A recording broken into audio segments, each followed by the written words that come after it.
When was the last time your doctor asked you about your period? Not just whether you have one, but really asked. The color of the flow, whether you spot before you start your bleed, whether you have PMS, how many days the bleed lasts, what your cervical mucus looks like at different points of the month or your cycle. I'm gonna guess the answer is never, or maybe once briefly at the beginning of your relationship with your doctor. And I think that this is one of the biggest missed opportunities in conventional fertility care, because your menstrual cycle is not just a monthly inconvenience. It is a vital sign. It is your body reporting on its own health, hormonal balance, uterine environment, egg quality, stress response, all of it showing up in one place every single month. The problem is that most doctors aren't trained to read it, and most women haven't been taught what to look for. That changes today. I'm Dr. Marc Sklar, the fertility expert. For over 24 years, I've been helping women understand what their bodies are telling them and use that information to finally get pregnant. In this video, I'm gonna walk you through the 5 things your menstrual cycle reveals about your fertility that your doctors probably aren't tracking. And I'm gonna show you exactly how we use this information inside my Hope Fertility program to build a plan that actually addresses what's going on. If you've been told your cycle is normal, but you're still not pregnant, this video is for you. Because normal and optimal are not the same thing. And when you learn to read what your body is actually saying, everything starts to make a lot more sense. Before we dive in, I put together a free guide I want you to have. It's called The Proven 6 Ways to Improve Egg Quality in 90 Days. Egg quality is deeply connected to your cycle health, and this guide covers the foundational steps I recommend to every woman I work with, regardless of their specific diagnosis. So go to the comment section below to get that link. It's completely free. All right, let's get into it. I want to start with something I say to almost every new member who joins the Hope program when we do their initial assessment. Your cycle is not just something that happens to you every month. It's a report. And learning to read that report is one of the most powerful things you can do for your fertility, because it tells us things that a single blood draw never could tell you. Think about it this way. You can check a woman's FSH on day 3 and get a number. You can check her progesterone mid-cycle, but those are just snapshots, one single moment. They don't tell you what's happening across the full arc of her cycle. From the development of the follicle, to ovulation, to the luteal phase, to implantation or menstruation, that whole story plays out in over 28 to 35 days, and each chapter of it matters. The conventional approach to fertility evaluation skips most of that story. A doctor asks, "Are you ovulating?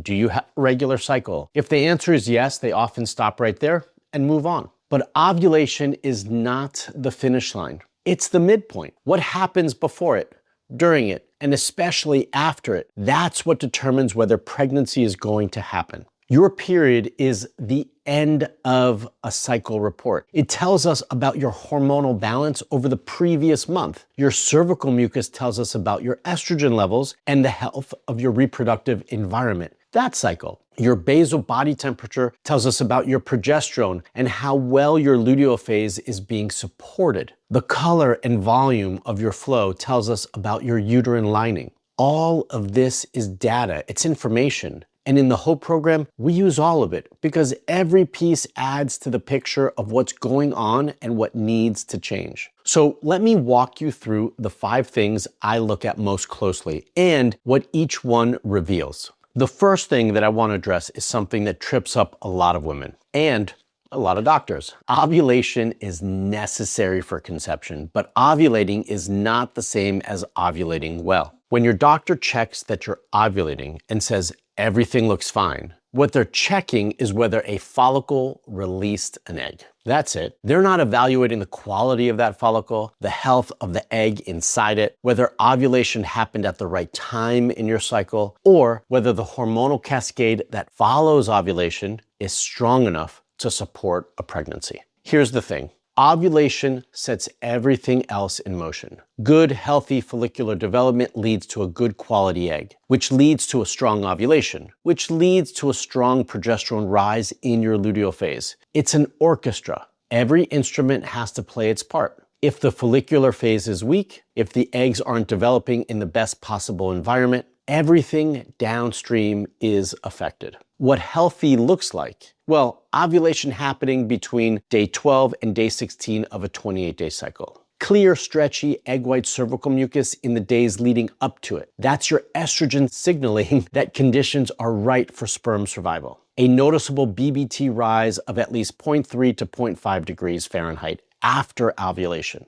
sustained through the luteal phase. What you can start to do right now is start tracking your basal body temperature and cervical mucus together if you aren't already. These two pieces of information read together tell you far more about your ovulatory health than an OPK alone. The OPK tells you that the LH surge is happening. BBT and mucus tell you whether your body is actually responding the way that it should. I had a member who ovulated regularly. Her OPKs were positive, her doctor had no concerns. But when we looked at her full picture, her progesterone was dropping too early. That meant her luteal phase wasn't being properly supported from the start. We fixed that. She got pregnant in 8 weeks. The ovulation was there. The quality that followed wasn't. The second vital sign is one that most women have never been taught to look at, and it's sitting right in front of them every month. Your period. Not just whether you have one, but everything about how it shows up. When I take a new member's full history,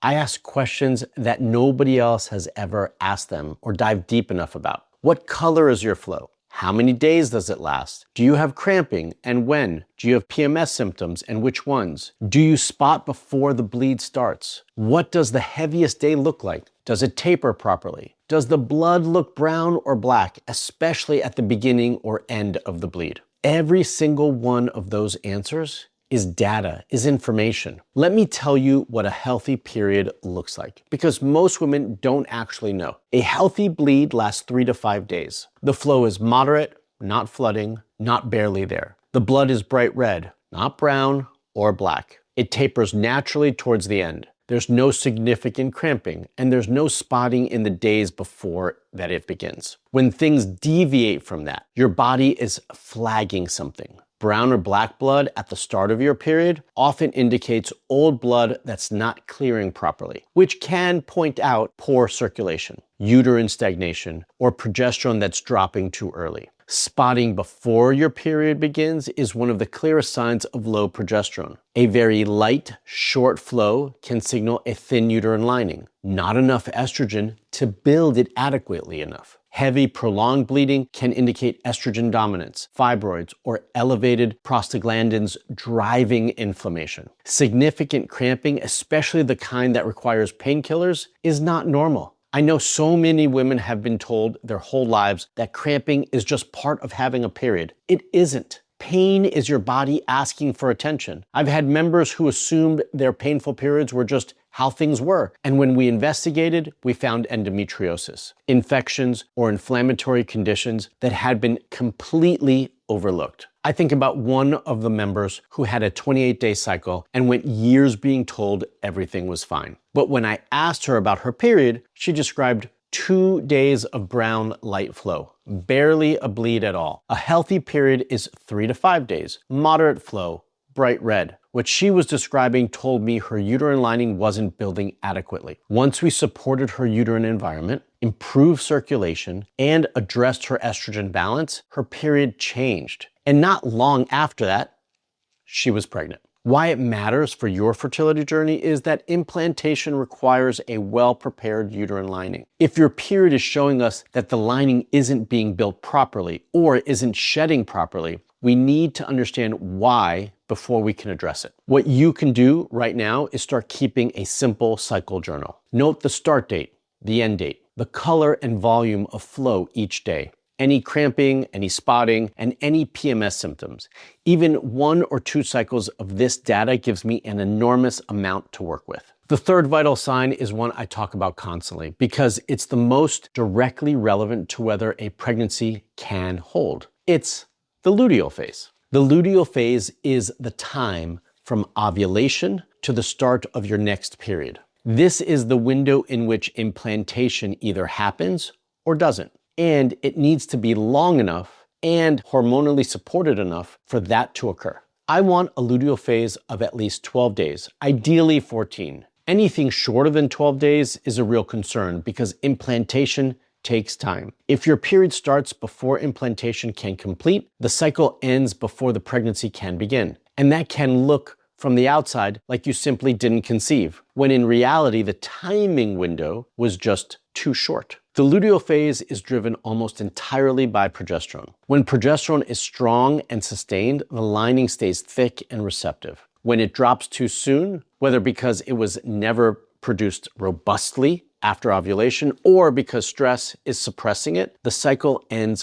early. But here's what I need you to understand. Your luteal phase can be short even if you have a 28-day cycle. If you're ovulating on day 20 instead of day 14, your luteal phase is only 8 days, even though your cycle length looks normal on paper. This is exactly why tracking BBT matters so much. It shows you when ovulation actually occurred, so you can calculate your real luteal phase, not just assume it's 14 days because your cycle is 28. I had a member, she was trying for 4 years. Regular 28-day cycles. Every doctor told her she was fine. When we looked at her BBT data, she was ovulating on day 19. Her luteal phase was 9 days. That was the problem. Nobody had ever measured it. Once we addressed it, supported her, worked on the root causes of the late ovulation, her luteal phase extended to 13 days. She conceived naturally. In the HOPE program, we treat the luteal phase as a non-negotiable. It's not a detail. It's the foundation of every potential pregnancy. It's almost never checked properly in conventional workups. So what you can do right now is track your BBT every morning before getting out of bed using a basal body temperature thermometer. The temperature rise after ovulation will tell you exactly when you ovulated, and from there, you can count your luteal phase. If it's consistently under 12 days, that's a conversation we need to have because it's fixable. The fourth vital sign is one I think is genuinely underappreciated, and it costs women nothing to track. It's your cervical mucus. Your cervical mucus changes throughout your cycle in direct response to your estrogen levels. In the days leading up to ovulation, as estrogen rises, your mucus becomes increasingly clear, stretchy, and slippery, like raw egg whites. That consistency is not incidental. It is specifically designed to help sperm survive, travel, and reach an egg. If you're not seeing that egg white cervical mucus around ovulation, that tells me something. It can indicate that estrogen isn't rising adequately in the follicular phase. It can also indicate dehydration, certain medications, or the effects of stress on the cervical function. Whatever the cause, if the mucus environment isn't right, sperm survival is compromised, and the chances of fertilization drop significantly. After ovulation, as progesterone rises, the mucus becomes thick and sticky or disappears almost entirely. That's a normal shift. But if you're noticing unusual discharge, changes in odor, or an absence of any mucus throughout your cycle, those are signs worth paying attention to. What healthy looks like in the lead up to ovulation, you're looking for that clear, stretchy egg white mucus, at least 1 to 3 days of it. After ovulation, the transition to drier, stickier mucus is normal. What's not normal is seeing no mucus at all or seeing brown or unusual discharge outside of your period. What you can do right now is start checking your cervical mucus daily and noting it in your cycle journal alongside your BBT. The combination of these two data points gives you a much clearer picture of your fertile window and your hormonal health than any single app or test that you can do. In the HOPE program, we teach every member how to read these signs because your body is already generating this information. You just need to know how to interpret it. And the fifth vital sign isn't a single symptom. It's the full pattern. Because your cycle doesn't just tell us about one system, it tells us about all of them at once. When I sit down with a new member and we go through her cycle data in detail, I'm not just looking at one thing. I'm looking at the length of her follicular phase versus her luteal phase. I'm looking at when she ovulates and whether it's consistent. I'm looking at whether her BBT rise is sharp and sustained or sluggish and erratic. I'm looking at whether she has PMS symptoms and when they start. How severe are they? What form they take? I'm reading her period data alongside her mid-cycle signs. And together, that full picture tells me things that no single blood test can. It tells me whether stress is disrupting her HPA axis, whether inflammation is affecting her cycle timing, whether her thyroid might need a closer evaluation,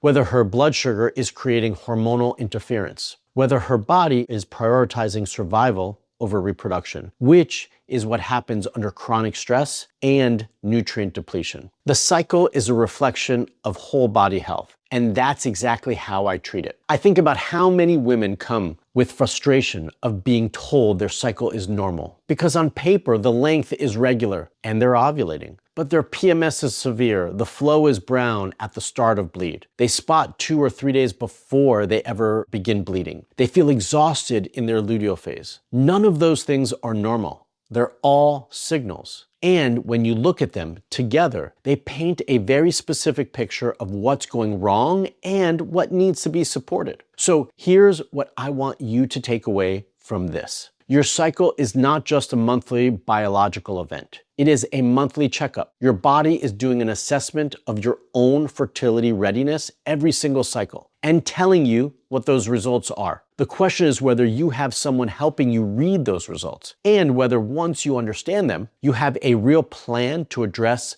what they're showing you. Let me ask you something. How much of what I described sounds familiar? The short luteal phase, the spotting, the brown flow, the absence of egg white mucus, an erratic BBT pattern. If any of it does, that is not your body's failing. This is your body communicating, and it's been communicating the entire time. What's been missing is someone who knows how to listen to it and what to do about it. This is exactly what we do in the HOPE program, and it's what makes the approach so different from what most women have experienced before. Step 1 is assessment. When a new member joins, we don't start with prescriptions or protocols. We start with investigation. We look at the full picture, your cycle data, your labs, your history, your symptoms, your lifestyle. And I mean your full cycle data, BBT charts, mucus patterns, period characteristics, PMS symptoms, everything, because all of it is part of the root cause picture.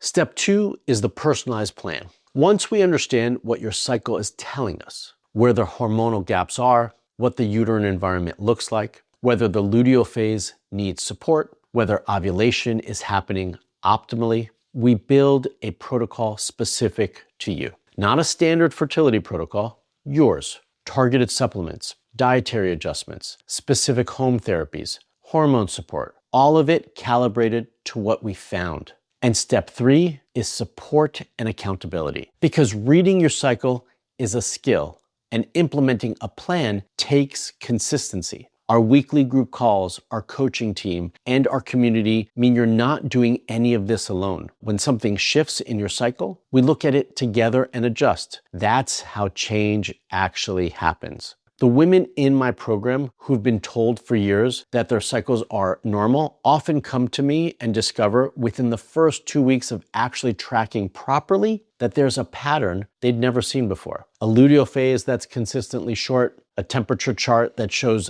delayed ovulation, spotting that points directly to a progesterone issue. And once we see it, we can do something about it. Your menstrual cycle has been communicating with you your entire reproductive life. Every month, it sends a report. And for most women, for most of their fertility journey, that report has been going unread. Not because you weren't paying attention, because no one taught you what to look for. Because the questions that would have unlocked that information weren't being asked. That changes today. Start tracking, start paying attention. Your cycle length, your flow, your temperature, your mucus, your luteal phase. You are already generating the most valuable fertility data available to you every single month. You just need someone to help you read it. And once you can, the path forward becomes so much clearer. Because when you understand what your body is saying, you stop guessing. You stop trying something different every month and hoping and praying. you start making targeted, informed changes. And most importantly, you start seeing results. If this resonated with you, if you recognize patterns in your own cycle that you've never had explained before, I want to invite you to take the next step. Click the link below to apply for a call with my team to see how we can help you on your journey. On that call, we'll go through your cycle data, your history, your labs, and everything else that's relevant to you. And we'll map out a clear, personalized plan for what to do next. And see if having me as your coach makes sense for you. Spots are limited because we only have so many hours in a day, so please don't wait on this. If it's something you want to do, take advantage of it. Apply today. Let's read what your body has been trying to tell you, and let's make your dream of motherhood a reality. Before you go, I want to point you to the next video that you should watch. If what I shared today about reading your cycles resonated with you, the next video that you need to watch is regular periods but can't get pregnant. 5 hidden reasons why. In that video, I walk you through the warning signs that your fertility is shifting, many of which show up in your cycle first. It's a direct continuation of everything we talked about here today, and it will help you understand not just what your cycle is saying now, but how to protect your fertility going forward. I'll leave that link right here. Go watch it, keep learning, and remember, every piece of information you gather about your body is a step closer to the pregnancy you're working towards. Until the next video, stay fertile and stay hopeful.